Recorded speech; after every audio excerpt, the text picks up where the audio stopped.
কি একটা খুশির দিন। আর ওর বাবাও খুব শিগগিরই যাবে। তব্রত তৃণমূল হোক আর মমতা বন্দ্যোপাধ্যায়ের তৃণমূল হোক, ব্যক্তি নির্মল ঘোষ তো বদলে যাবে না। পানিহাটির মানুষ মুক্তি পেয়েছে, মুক্তির আলো। মানে পানিহাটির কাউন্সিলর অনুপম দত্ত মার্ডার কেসেও নাম রয়েছে। সঙ্গে টেলিফোন লাইনে রয়েছেন পানিহাটির বিশিষ্ট লড়াকু বিজেপি নেতা জয় সাহা। জয়দা, এই মুহূর্তে যেটা সব থেকে বড় খবর, পানিহাটির ঘোষবাড়ির দুর্নীতির ত্রাস, তীর্থঙ্কর ঘোষ গ্রেপ্তার। এই প্রসঙ্গে কি বলবেন আপনি?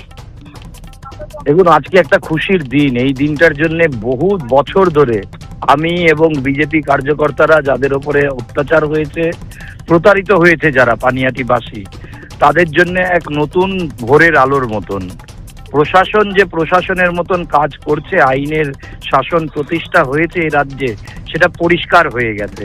তীর্থঙ্কর ঘোষ কোনো নেতা নয়, একটা গুন্ডা ছিল, যে সাথে আরো কিছু তৃণমূল কংগ্রেসের গুন্ডা কাউন্সিলরদের সাথে নিয়ে পানিহাটিতে এক দুর্নীতির আঁকড়া তৈরি করে রেখেছিল। সেটাকে ভাঙা হয়েছে। 2021 সালে আমার বাড়িতে বোমাবাজি করেছে, মিথ্যে মামলা রুজু করে আমাকে জেল খাটিয়েছে, আমার বাড়ি ঘর ভাঙচুর করেছে। সেই মামলা আমি দায়ের করেছিলাম এই 2026 সালে। সেই কেসেই আজকে ওকে অ্যারেস্ট করা হয়েছে। বেশ জয়দা, এইখান থেকে স্পেসিফিক প্রশ্ন। পানিহাটির শুধু বিজেপি নেতা বলে নয়, পানিহাটির আপামর জনতা এই বিষয়টার দিকেই তাকিয়েছিল, কবে গ্রেপ্তার হবে তীর্থঙ্কর ঘোষ হরপে পুচি, অথবা ওর আর বাবা নির্মল ঘোষ। আজকে যখন পুচি আজকে অ্যারেস্ট হলো, এই গুন্ডা আজকে অ্যারেস্ট হলো, আর ওর বাবাও খুব শিগগিরই যাবে।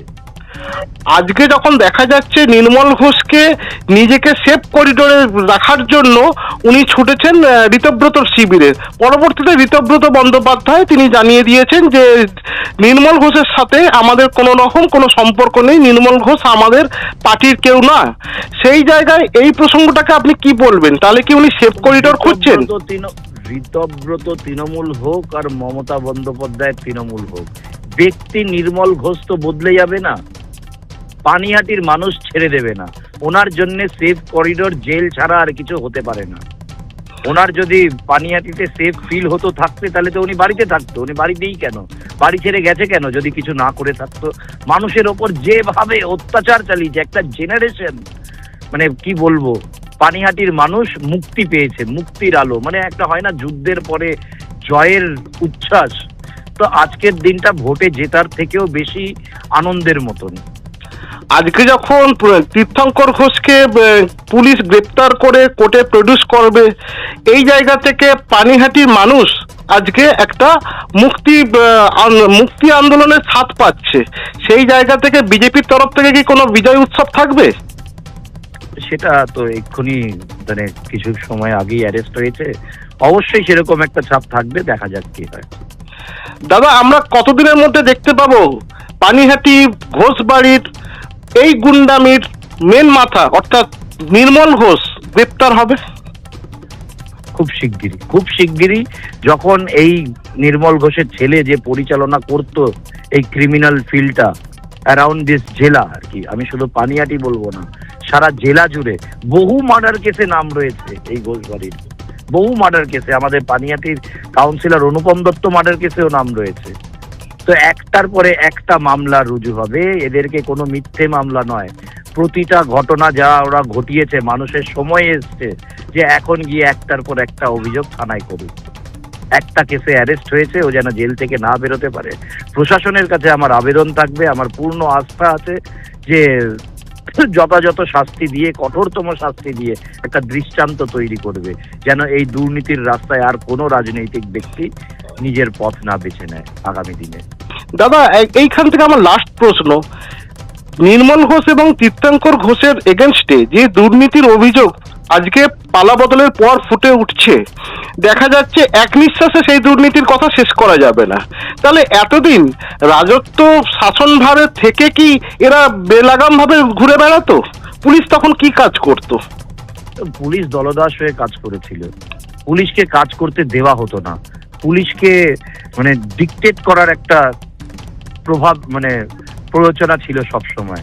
পুলিশকে পুলিশিং যদি করতে দেওয়া হতো, তাহলে এলাকায় কোনো ক্রিমিনালের জন্মই হতো না। ওরা যেভাবে এত বছর ধরে নিজের রাজত্ব কায়েম করে রেখেছে, সাধারণ মানুষের মনে ভয় ছিল যে ওরা যদি অভিযোগ করতে যায় তাহলে তাকে বাড়ি ছাড়া হতে হবে, তাকে নিজের পরিবারের থেকে আলাদা হয়ে যেতে হবে।